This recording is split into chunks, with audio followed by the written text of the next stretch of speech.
काय सांगाल?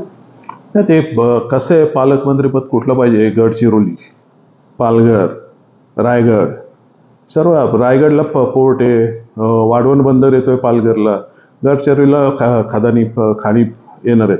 हे कशासाठी पाहिजे आणि त्याच्या माध्यमातून काय सेवा करायची का मेवा खायचे, हे आमच्यासारख्या राजकारण्यांना माहिती आहे, लोकांना ते माहिती नाही आहे.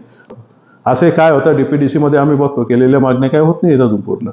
त्यामुळे ठीक आहे, जे चालले त्यांना लकलप नाही. खरं तर आमची सर्वांची अपेक्षा होती की माननीय गणेश नाईक साहेब इथे पूर्वी 10-15 वर्ष पालकमंत्री होते आणि यावेळेस पण ते असते तर थोडा आगरी समाजालाही न्याय मिळाला असता आणि तशी अपेक्षा इथल्या लोकांची होती. त्या अनुषंगाने मी बोललो की पालकमंत्रीपद आगरी लोकांना ठेंगा दाखवून गेला आणि शेवटी मुख्यमंत्री असताना काय आमच्या भागात झालं नाही, तर आता पालकमंत्री असून काय होणार आहेत.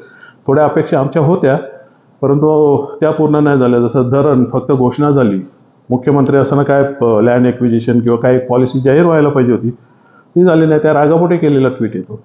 त्याबद्दल मी काय जास्त बोलू शकत नाही, काय चाललं काय नाही. शेवटी कधी कधी पेरलेलं उगवतो, पण त्यांच्या माध्यमातून उगवणार असेल तर मला काय माहीत नाही.